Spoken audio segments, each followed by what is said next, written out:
Cubism and geometric abstraction. We've seen abstraction used for expressionism to show strong subjective emotions.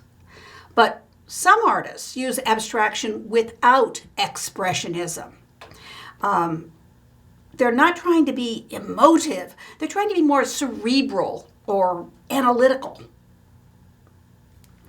And one of these art movements is Cubism.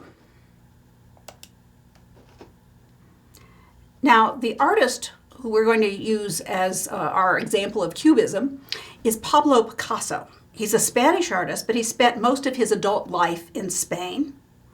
And very often he was considered the most important painter of the 20th century. He has a variety of personal styles, from a more realistic earlier style through Cubism, and he also creates things with sort of bulky figures that are considered to be his classical stage. He even sometimes uses classical themes like the Minotaur. He will work in different media. Mostly he's known as a painter, but he also did sculpture, ceramic decoration, things like that. Picasso's early realistic work is divided into his blue period and his rose period.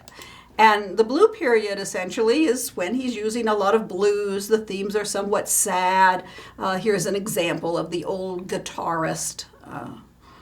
And, we think that, well, I feel blue, and that's essentially from the blue period.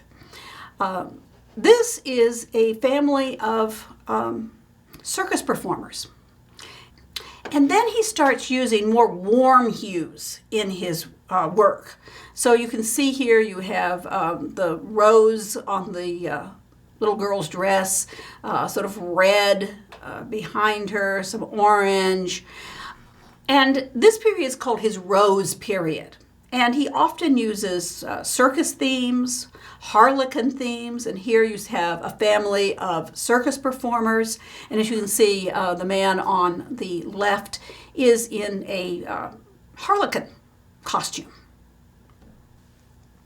In 1906, Picasso went to the Fauve exhibit where he saw Matisse's Joy of Life. And this really impressed him. And he had a very strong reaction to it. And he painted his own version, or his own reaction. And this is his reaction. This is Picasso's Demoiselles d'Avignon from 1907. And as you can see, it's very different than Matisse's Joy of Life. It has certain things in common. It has abstracted, nude figures. And it is a traditional historical theme, but a different historical theme. This is actually a brothel scene. The title, The Demoiselles of Avignon, does not refer to Avignon, the city. It refers to Avignon, the street, the Rue d'Avignon. And this was in the red light district of Paris. Now, I said that this was a traditional theme. During the Dutch Baroque period, there were many paintings of brothel scenes, or the Procuress, as the image I'm showing you here, by Dirk van Bamburen. And this particular painting, it was actually something that was owned by Vermeer. It was probably his stock as an art dealer, and it appears on the wall in some of Vermeer's paintings. Today it is in the Boston Museum of Fine Art. So that's just an example. Here you have the old procuress demanding the coin that the man is holding up to the young woman who's kind of falling out of her dress, and making music and trying to entice him sexually. And then there's Picasso's version of the young ladies of Avignon, of the red light district in Paris. And you have the male customer seated in the lower right, and then these four abstracted female figures arrayed in front of him, and then a little still life, little food, make out grapes, for example, down the lower part of the painting. It's very different than Matisse's Joy of Life, because it's, instead of the idea of the golden age, they both have a kind of sexual component to them, but instead of the golden age, it's tawdry, it's paying for sex. But it's as though he was looking for a contemporary way to show the nude figures. It's also very angular. Instead of those graceful curving lines that Matisse uses, here we have straight lines and angular forms, and it's very unsettling. Now, one other thing I'm sure you noticed were the two heads on the figures on the right. And these show the influence of African masks. At this time, African art was being brought into Europe. When it was brought to Europe, it often came just as artifacts without understanding the rituals, the religious or the social meaning behind the masks and other sculpture. But they did see them as the abstracted human face. And they were so innovative and so different than what the Western world was looking at. And so you can see that Cubism was influenced by African art and by this abstraction of the human face. So here I have arrayed a number of these African masks, and the question is, well, which one's the Picasso? Well, that's kind of easy to tell because it's the drawing up in the upper right. But you can see what Picasso did as a kind of reaction to this type of abstraction of the human face, the simplification of the form, sometimes exaggeration. And that became part of Picasso's art and a part of what Western world now was using in art. What Picasso did with the human figure was very different than what Matisse did.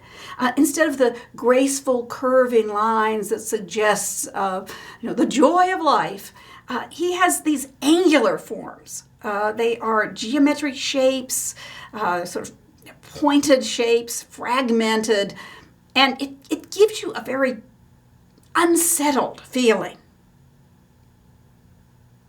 Now, I often look at this work as a kind of touchstone in the history of art, as though this is something that is important, but unresolved in a way. And it seems to point toward what Picasso does next, the development of Cubism. So what is Cubism? It's a geometric art movement, and it's created by Pablo Picasso and his French friend, Georges Braque. There are actually two phases of Cubism. Usually when we talk about Cubism, we think of analytical Cubism. But then the second phase we call synthetic Cubism. So let's look at a few examples of these.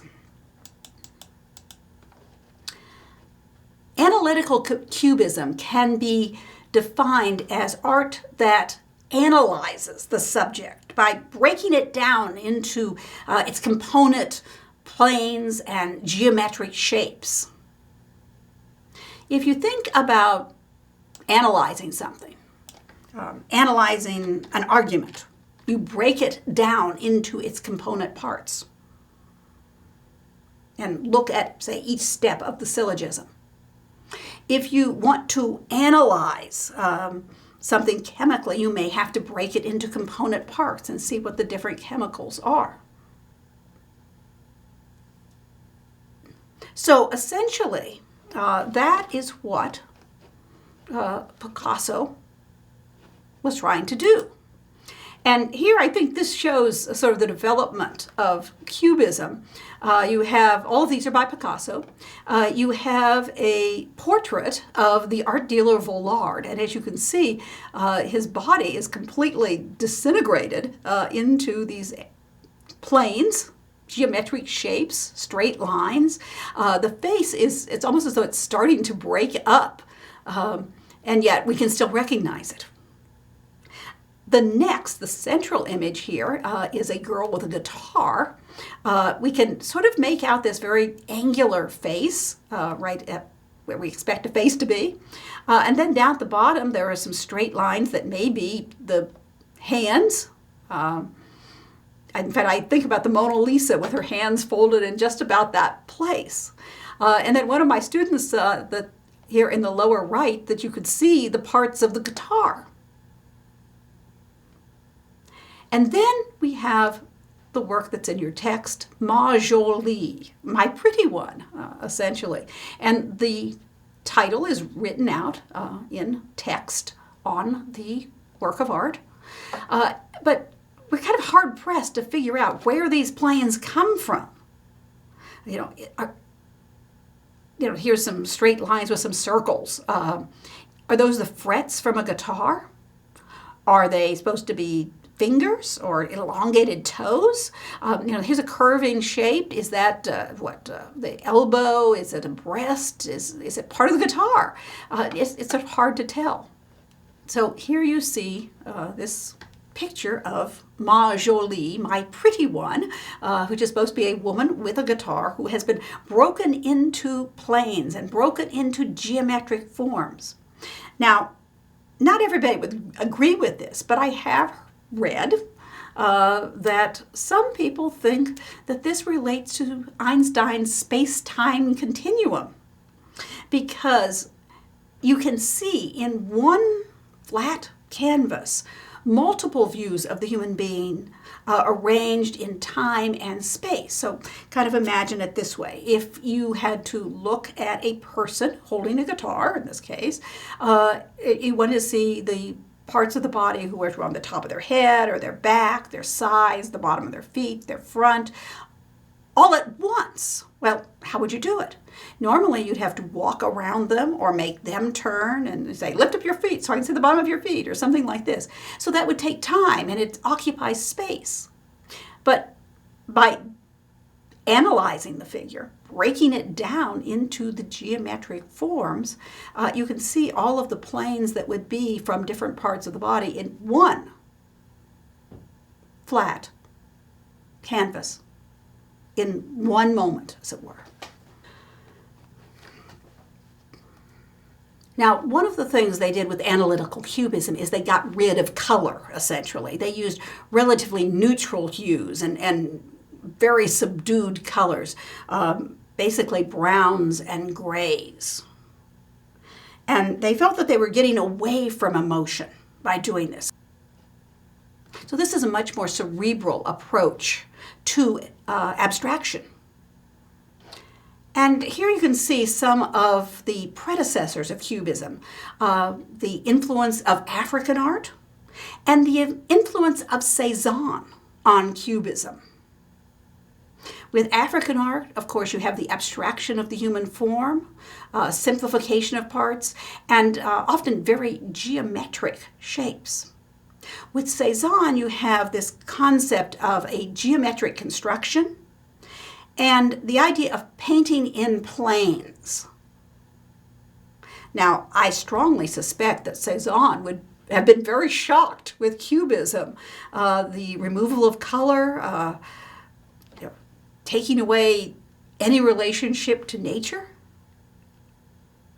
But they drew from Cézanne what they wanted to draw. And that was the geometric concepts and the planar construction. Okay, after some years of painting analytical cubism, the artists felt like they've done enough that way. And they started to put the object together again. In other words, they synthesized. And so this is called synthetic cubism. we've broken apart the object to analyze it, and now we're putting it back together. You still have simplified shapes and geometric forms. It's still Cubism, but color returns, and we also see the introduction of something new called collage. Collage is when you have pieces of paper, cloth, other objects that are arranged and pasted or attached somehow, put together to make a composition. Now, not all synthetic cubism was collage, only a few examples. So we're going to look at one example of synthetic cubism. This is probably one of the most famous of these pieces. This is Picasso's Three Musicians. And you can see that you now have color. You actually have the middle musician has his harlequin suit on, and he's holding a guitar. So you can figure out pretty much what they are and what's going wrong, but they are broken into geometric shapes. Incidentally, I think you can see that on the far left there is the shadow, or just this black dog that you can see here behind the musicians. So you still have simplified shapes that are abstracted, but they create comprehensible images, and you have the return of color. And here is an example by Picasso of the introduction of collage. In this case, you have pieces of paper. It looks like pages from a book. You have pieces of wallpaper. I'm not sure whether some of these are pieces of cloth or colored paper, but they've been glued down and arranged. The title of it, The Glass and Bottle of Seuss, comes from the label that is used. So you have this sort of rectangular, you have this sort of triangular bottle shape with the bottle label applied to it. And there are some elements here that are drawn. The glass is drawn. There's paint in certain sections. But you're using actual objects as part of the composition. Now, sometimes you go even further. You have literally three-dimensional objects. And at that point, it becomes really a sculpture assemblage. In other words, you're assembling it. Well, Picasso moved from Cubism into other styles. We're going to look at his largest work and probably one of his most famous works of art, the Guernica. And I think you're going to see the influence of both the ideal of Cubism and perhaps a certain amount of surrealism just in the juxtaposition of objects in his very famous painting, Guernica. Guernica was painted in 1937, and as you can see, it's more than 25 feet in width, 25 feet, 8 inches in width, and not quite 12 feet high, about 11 feet, 6 inches high. So it's a very large painting. The title, Guernica, is the name of a Spanish town. And just as we use the names of places to refer to an event that occurred in those places, same thing's going on here. For example, we'll say Pearl Harbor, Hiroshima, My Lai. And we generally think of historical events, in those cases all from wars, as is this, that occurred at that point, at that place. So this is a name of a Spanish town, and it refers to an event from the Spanish Civil War. It was the first aerial bombing of civilians. The Spanish Civil War was between the Fascists and the Republicans, who, depending on who's writing the history, they'll say that they're communists or they're people who want democracy. It all depends, I guess, on your point of view. But the Germans came in on the fascist side, as you might imagine. Hitler was in power, so you had German fascism. And they used their Air Force to drop bombs. And in this case, there was no military target. It was purely for terrifying the civilians. They flew over, dropped bombs from the sky. What could anybody do? They're just raining death. Now, today, if it wasn't for Picasso's painting, I'm not sure how many people who aren't historians would even know about Guernica. Historically, it's seen as the prelude to the aerial bombings of World War II, whether it's the Blitz of London, the firebombing of Dresden, or the atomic bombings of Hiroshima and Nagasaki. And those were so much greater in scope that perhaps we don't think of Guernica anymore. But this was the first time that had been done, and it was horrifying. Now, Picasso was firmly anti-Fascist. In fact, he said, and you probably know, the fascists won. There were a number of generals. There's one who survived. It was Franco. And he became the dictator of Spain for many decades, for around 50 years. So Picasso painted this as a political protest against brutality of bombing civilians. And Picasso said that as long as there was a fascist government, as long as Franco was in power, Picasso said he would never return to his home in Spain, his home country. And because Franco lived longer than Picasso, Picasso never returned.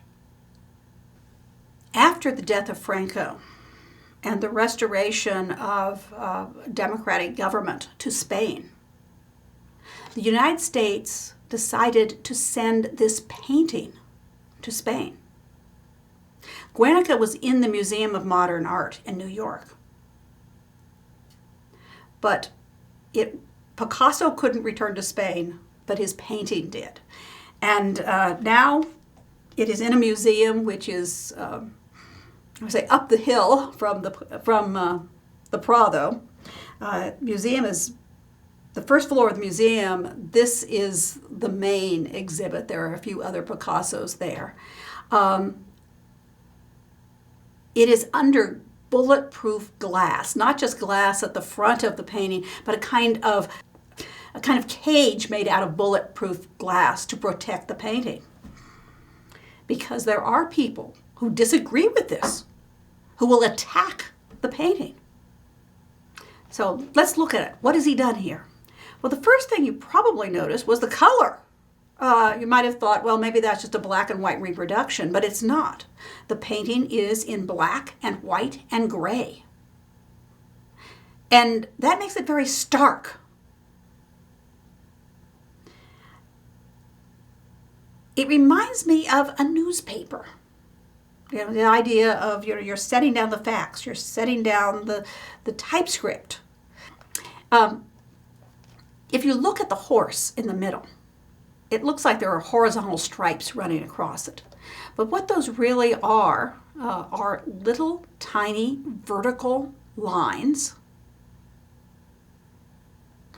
in a stripe, and then there's a white horizontal stripe, and then another one of these horizontals that are made up of little tiny vertical lines.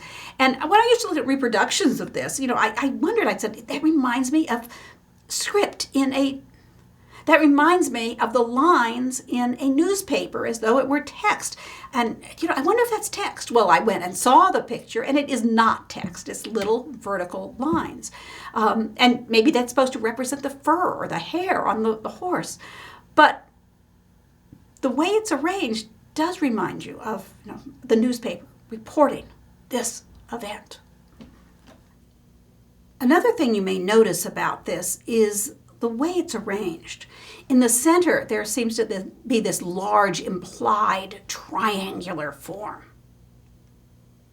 And then on either side, there is what seems to be a kind of narrow vertical of the bull over the woman holding the child.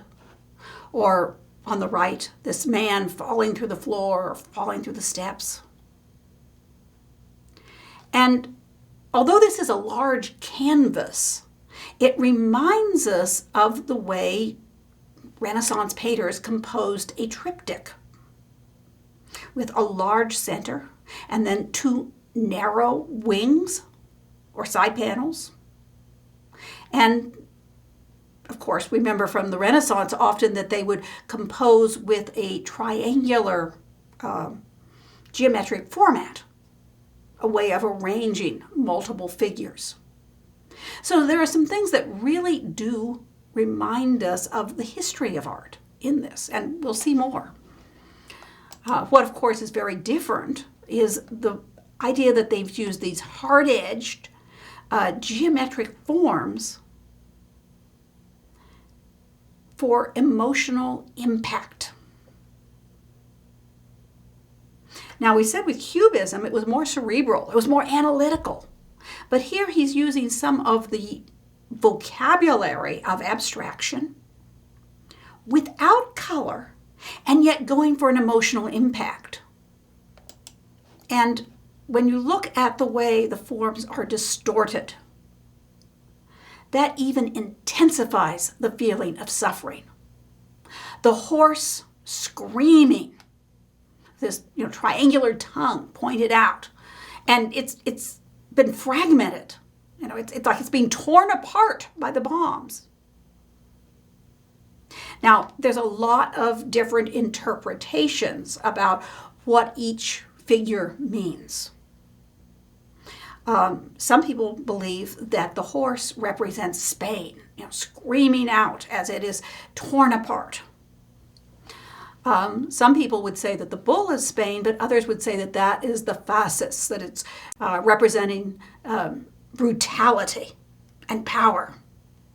And, it looms over this woman who has lost her baby. And of course, there is the woman, as though she's coming apart. Her eyes rolled back and this head, her mouth open in a scream. Her neck is stretched out. Her whole body is distorted into a kind of triangular pose. And maybe that distortion, that feeling of I'm being torn apart, it has both a literal meaning in a bombing, and it has a psychological or emotional meaning, because that's how we often feel with a great loss.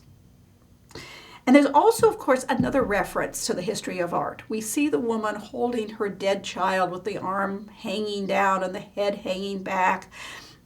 And it reminds us of an image that you see over and over and over again in Western art. Images of the Madonna, of Mary holding the sleeping Christ child, which are also a reference to the Pietà, to Mary holding her dead son after the crucifixion. So this is another example of relating a secular subject to the history of Christian art. In this case, the mother has lost her child. It's a universal meaning. There's other figures to look at here. There's the man who's, the neck is stretched out and his arm is stretched out with the light, as though he's, okay, what's happened? What's happened? And I don't know if Picasso intended it, but I was thinking about Diogenes with the lantern in the Athenian marketplace. They're looking for an honest man. Here, maybe they're looking for some kind of sense or rationality, which is not to be found. We have the man who is torn apart, lying there on the ground with his arms outstretched, holding a broken sword. What good is a sword against bombs? This is terror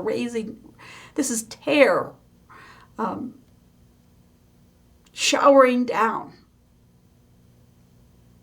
on innocent people. And then there's that little flower.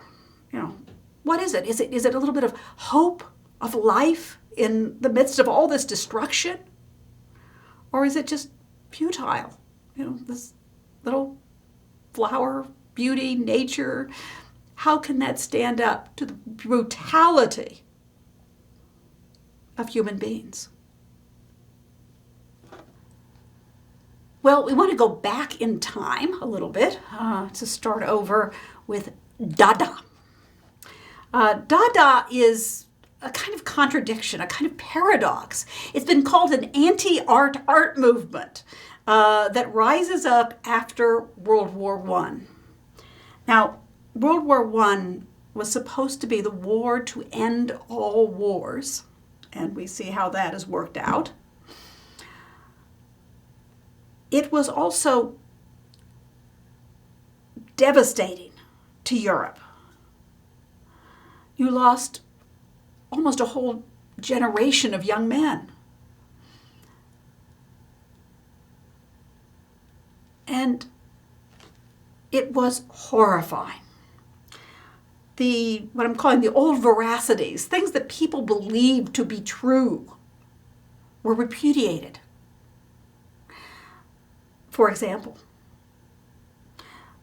the young men were told that it was glorious, patriotic to go fight for their country. And the young men on the other side were told the same thing. And they would go out in these fields and be in these muddy trenches with barbed wire between them and the enemy on the other side. And, rain mortars down on either side. And then there was mustard gas. And this gas would come and fill the trenches and fill the lungs and kill people. They couldn't fight back.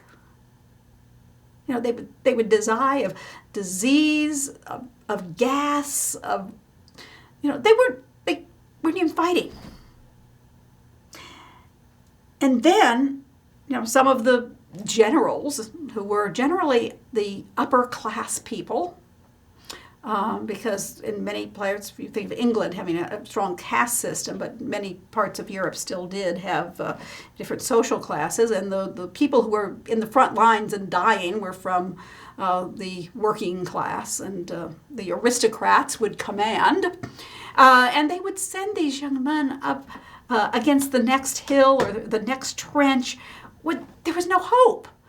They would come up and there were Tommy guns. There were repeating guns on the other side, and they would just be mowed down. It made no sense. People were just cannon fodder. So some of the old veracities, that war was noble and patriotic, that the upper classes, knew what was right, and, upholders of traditions that were very good, and that they should be in command. Those became questioned or repudiated. And along with some of these other ideas was the idea that art was lofty and sublime and meaningful. It was a much more cynical time. I guess you could say that the Western world had lost some naivete. And so they started to question, what's the meaning of art? What is it? Because we're talking about art here, of course. Now, Dada was both critical and playful. And I think that's one of the things. Some Dada art has a kind of humor to it. it introduced chance as an element of art. And I'll give you an example both from art and literature. And it was both an art and literature movement. This is by Jean Arp, and it is a collage with squares arranged according to the laws of chance. And as you can see, this is done during World War I. The story is that he tore up these rough squares of paper and dropped them down and glued them wherever they fell. Now, I look at that and say, how could he have dropped them so that none of them overlapped? I start questioning the fact that this is all chance. Or did he drop them many times? Or, is he just pulling our leg? I don't know. But the story is that these were dropped and arranged according to the laws of chance. So here I am being critical and questioning. And then what if I accept that and say, these squares fell and were glued where they fell, and chance created the composition? Well, then it works. Does this imply that there is order in the world rather than all things are chance? Could it be implying the exact opposite of what it seemed to say? Or is it just that human beings need organization? And so we, in our minds, create the order. Now, there's all sorts of levels you can look at this. Now, I'll also tell you a story about, there was a poem written about how to write a Dada poem. And I can't cite the poem anymore, but I can tell you what it said. And essentially it said, take a newspaper article and tear out or cut it up so you have each word is separate. Well, actually, I did this when I was an undergraduate, only I used a magazine.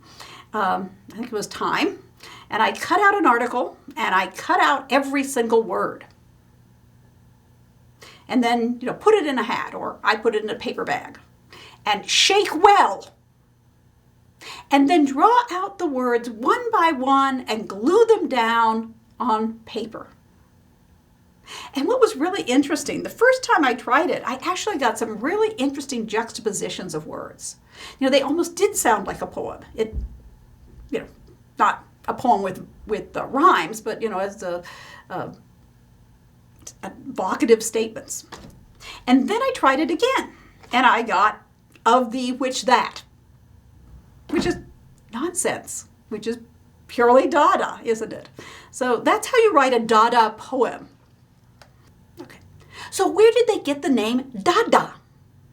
Well, the story is that the artists who were involved got together and opened a French dictionary and pointed at random. And the word they pointed to was Dada. And yet it seems perfect for the art movement. Dada is a nonsense word, or baby talk. Because it had a lot of different meanings in different languages. Of course, in English, Dada is often a child's prelude to saying daddy. Baby talk for father. In French, it refers to a hobby horse, a little child's toy. Da is yes in Russian. And I read it means no in Romanian. Contradictory there. Could they have picked a more perfect word for their art movement? Now, the work we're going to look at that's related to Dada is by Marcel Duchamp. And Duchamp was a French artist who moved to New York. And he's very important for this idea of art as an intellectual concept. But I also wanted to show you something else that he did earlier, because it had a big impact on art in America. In 1913, there was a show in the New York Armory. And this was an exhibition of American and European art, and it was bringing over European art that was very avant-garde, looking ahead, progressive art, trying new things. Now, in the United States, from the colonial period until the 20th century, artists were often not as innovative about trying new styles as they were in, well, let's say France. They sometimes followed what was going on in Europe. And there was also a very strong realist movement in the United States. Remember we talked about Mary Cassatt, an American artist who went to Paris, went to France, and worked as an impressionist artist. And she was probably the most innovative American artist of her time. Well, now, of course, abstraction has come into European art, but Americans aren't very familiar with that. And so this Armory show was a big shock to many people. And one of the works that was so shocking was a painting by Duchamp. And as you can see here, he's being influenced by Cubism. And it's called A Nude Descending a Staircase. And essentially, you can see it looks like, a cubist figure, fragmented into geometric shapes, and yet it's recognizable. And it's this repeated image. It's also influenced by stop-action photography. By this time, they could take photographs, and you could look at each frame, and you could see, for example, a running horse or a pole vaulting man, and each step in the process. And so that repetition of the form derives from a reaction to stop-action photography. Now, when this was shown at the Armory show, it was considered outrageous by the public and the critics, and someone called it an explosion in a shingle factory. But the work that I really want you to know is this one.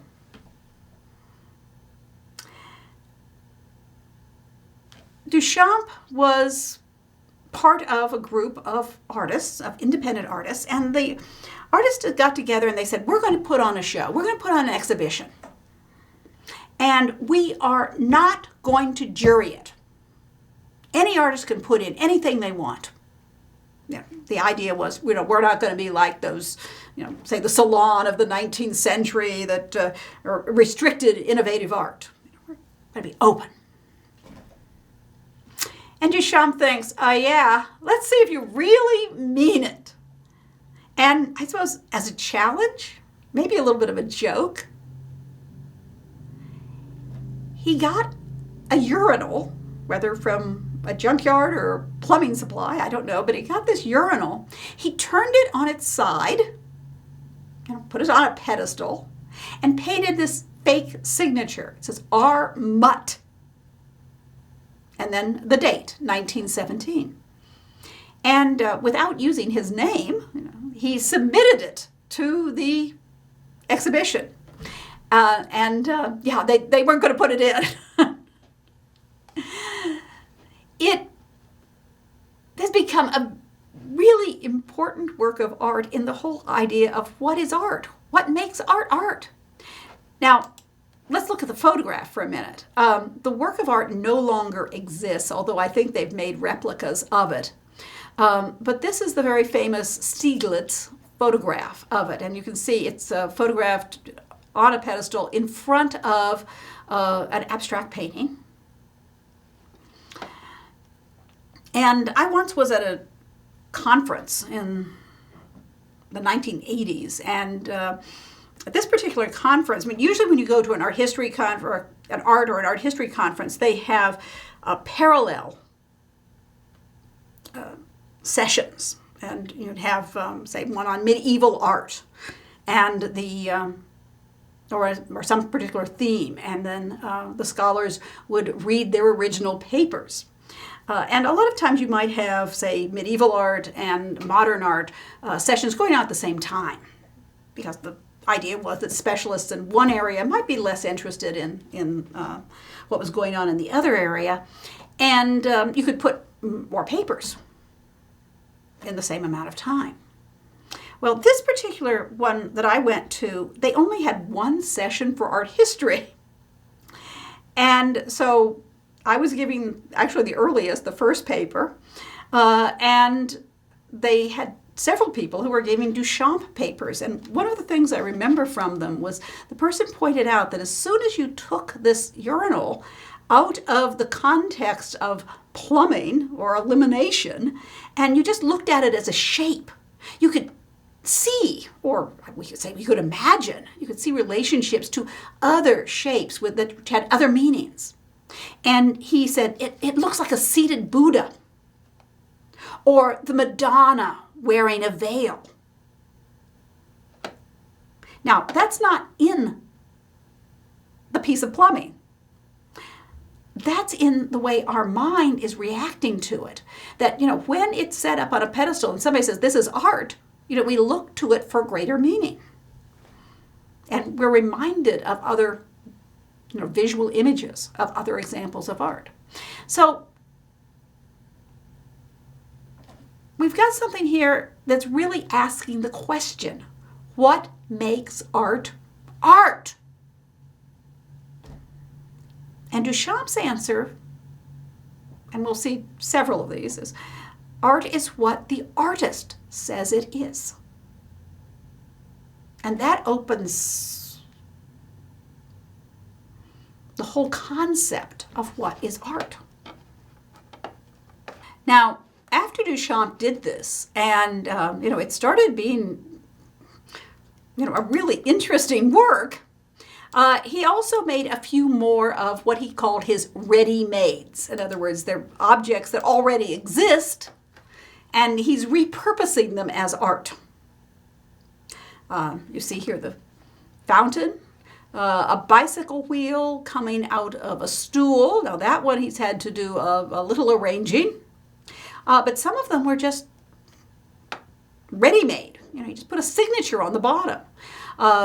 This object with the prongs going up is a bottle rack. In the days before there were electric dishwashers, people would wash their bottles, and so that they could dry, they would stick them up on these prongs. So he renamed it Hedgehog, which seems like a really good idea. There it is, Bottle Rack Hedgehog. And now it's a work of art. Look at it in a new way. I'm not quite sure what the snow shovel was supposed to do, but as you can see, he signed it on the handle. Now, he also made sculpture, many other things. But this idea, starting with Duchamp's fountain, it really challenges the idea of what is art. And Duchamp is saying art is what the head creates, not what the hand makes. In other words, it's not all craftsmanship. It's concept. And of course, this opens the door to conceptual art. To say, here's my idea, here's the concept. Now we're going to look at a few other artists who are associated with Dada and also with this idea of collage. The first one is Kurt Schwitters. He is a German artist, and he is very famous for making, a tremendous number of collages. Collage becomes his main media. He's using waste paper for the most part. As you can see, he's also incorporated a little bit of drawing and painting.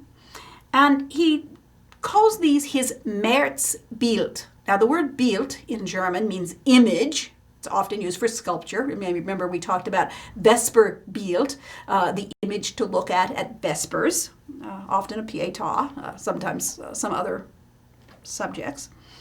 The word März is supposed to have come from a fragment of the word Kommerz. So, torn off, this is the end of commerce. And of course, remember, this is waste paper that, is the remains perhaps of commerce in some way. And he puts those together and they're Märzbild. And he is, creating, as you can see, his collage using tempera, crayon, paper on cardboard. And this one is Bild, Rot, Herz, Kirche, which can't make a sentence out of that. You need some verbs. Literally, it says picture, that's what it is, or an image, red heart, and you can see a little red heart there. And then Kirche is church, and you can see a little house with a steeple, little church building that's added to this. Now, most of these are believed to have either autobiographical meanings that would have meaning to him, or sometimes political allusions. Now, the only Schwitters that I've actually seen have been very small pieces. But originally, there was a huge one. His entire home was created as a Märzbau. And so that between März, the end of commerce, building, Bau is building. And that, what you might call his masterwork, no longer exists. It was bombed during World War II. Also from Germany is Hannah Hoch, who uses a different type of collage. It's sometimes called photo montage, in which she uses photographs, and as you can also see, some text from magazines and papers, newspapers, things like that. And she puts these all together, and these, of course, are recognizable visual elements, but they're juxtaposed in ways that are meaningful politically and socially. And they generally are political and social critiques, in this case of the Weimar Republic in Germany. And the titles are these long, strange titles. There are, of course, in German, this is translated, Cut with the Dada Knife Through the Last Weimar Beer Belly Cultural Epic in Germany. A lot of terms squeezed together there. It implies the corruption it implies the corruption of the Weimar Republic. And it's cut with a Dada knife, and you can see a variety of places where the word Dada appears. It also has images of some of the Dada artists. Surrealism is another art and literary movement. This one is marked by its interest in the workings of the subconscious mind. There's a great deal of Freudian influence in this, of course, Freud coming up with the idea of the subconscious mind, and some other ideas that are associated, free association. You should let your subconscious free and put down the images that come to you. Also dream imagery, coming out of your dreams. And in some cases, not all, but in some cases, child art was considered to be sort of getting back to the inner person. Surrealism was founded by the poet André Breton and brought in both literary figures and artists based on Freudian ideas of the irrational forces of the subconscious mind warring with the rational conscious mind. It reminds us a little of Goya's Sleep of Reason. When reason goes to sleep, the forces of irrationality comes forth. But with a totally opposite meaning, because the surrealist, because Goya is saying you need your rational mind, to control all these evil forces, the monsters that come out when you're not using your reason. But the surrealists are seeing the rational mind as oppressive. And they want to liberate the subconscious mind. And they can do this variety of ways, by dream analysis, by automatic writing, or just, putting down your images sort of, as your subconscious dictates. It's a kind of reality which they would consider to be the surreality of the subconscious. Now, in the art world, there's different styles of surrealism, different approaches. I think a lot of times when we think of surrealism, we first think of kind of a super realism, where objects that seem to be intensely realistic are placed in an unreal juxtaposition and have irrational associations. And the other form of surrealism is abstraction, where you have imaginary images that are placed together by atomism, free association. Here are some of the surrealist artists. Salvador Dali, who is Spanish, Juan Miró, another Spaniard, René Magritte, Belgium, Mariette Oppenheim, Swiss, and Frida Kahlo, who is Mexican. Salvador Dali is often associated with this super realism. In this case, you have some very unreal shapes, however. This is the birth of liquid desires. Many of his artwork has a kind of erotic feeling to it. He said that these were images from his nightmares, and it brings the conscious mind to the forefront. So you have seemingly three-dimensional, real forms that are put together in very peculiar ways, and we're going to look at just details here. You have this amorphous shape, but it's shadowed, has three-dimensionality, and then it has these. What are these? Are these footprints? So that some of them are extended out, little depressions in them. Beside them, you have these elongated human figures embracing, another figure covering her face and pouring out water. Once again, very, very bizarre. Figure looking through that great amorphous shape into almost a kind of cave, a cave of the subconscious, where you have more of these,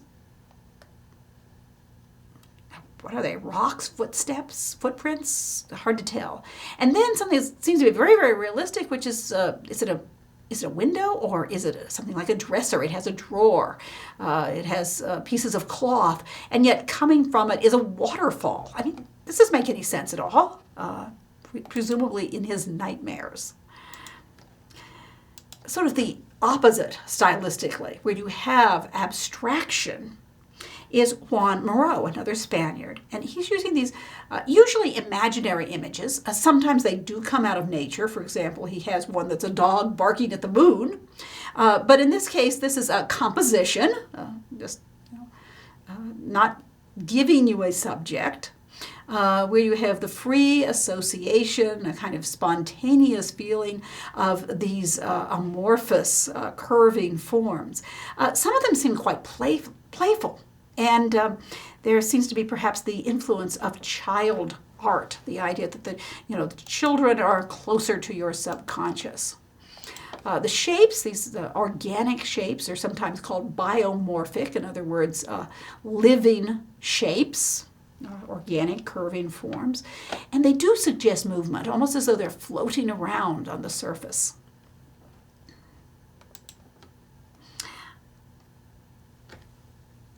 This isn't in your text, but I just wanted to show it to you because I think it gives you another idea about surrealism.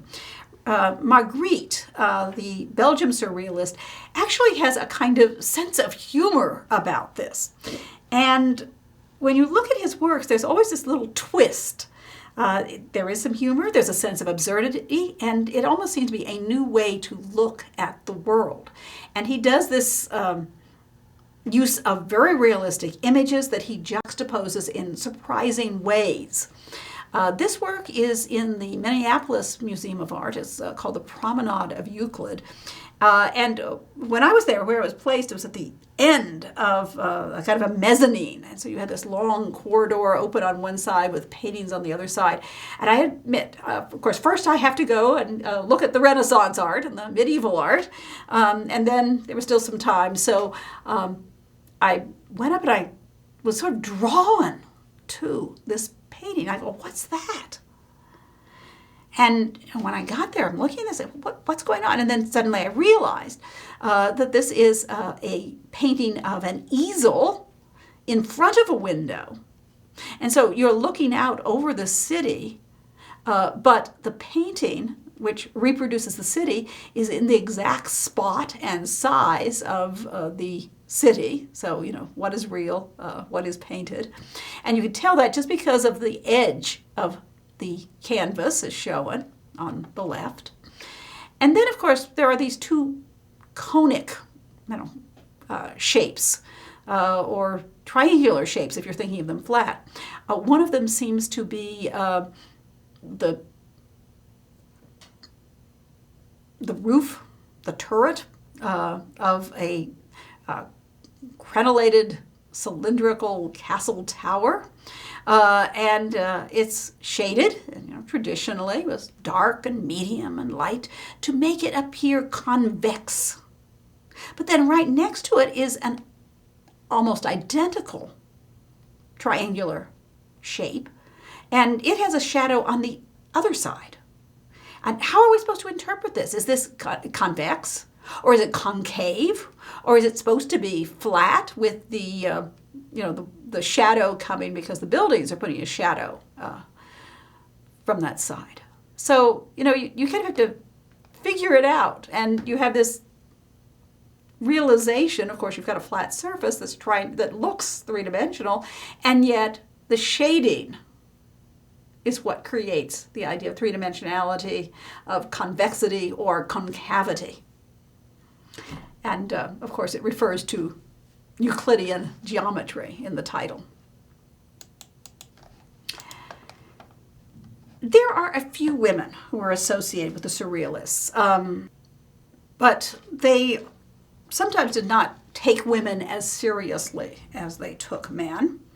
Merritt Oppenheim was actually a model, and that was supposed to be, she was the object in a sense, but she decided to do some of her own work. And this has become, a very famous piece. It's entitled Object, and then it has a kind of secondary title of Fur Luncheon. It's an assemblage. She's used actual objects, a tea cup or a coffee cup with a saucer and a spoon, and then she covers them in fur, making them totally useless as a functional object. It's absurd. So she's using real objects, real elements, but they're disparate. They're not anything that normally would fit together. And there's a kind of absurdity to them. And by making them useless, they cannot function as a teacup, for example, she's changed them from being just, an object for use into an art object, something to look at, something to think about. Now, Frida Kahlo, who is now a very famous Mexican artist, but several decades ago, you've almost never heard about her in classes. I know when I was in school, of course it was more than a few decades ago, I'd never heard of Frida Kahlo. I had heard of her husband, Diego Rivera. I'd heard of her husband, Diego Rivera. He was a Mexican muralist painter. Now, Kahlo did exhibit with the Surrealists, and Andre Breton called her a natural surrealist. Kahlo herself said that she was not a surrealist. She said, "I never painted dreams. I painted my own reality." So that depends on what your definition of surrealism is. She does take very real-looking images and arrange them in unreal, surprising ways. The imagery of almost all her work, there are some exceptions. For example, she has a portrait of her husband, Diego Rivera. But most of her work are self-portraits. They have personal imagery. This particular one is called the Two Fridas. And she has two images of herself holding hands with the hearts exposed and a blood vessel linking the two hearts. This kind of double portrait has a number of layers of meaning or references. Part of it is an internal conflict. She was of dual ethnic heritage. Her father was German, European. Her mother was Mexican, indigenous people. And so you see the European Frida dressed in this long, white, beautiful lace dress with embroidery. And then you see the Mexican Frida in the native dress. Frida said that her husband, who was the muralist, Diego Rivera, loved only the Mexican Frida. So there was this feeling that he wasn't accepting all of her. They had a very stormy relationship.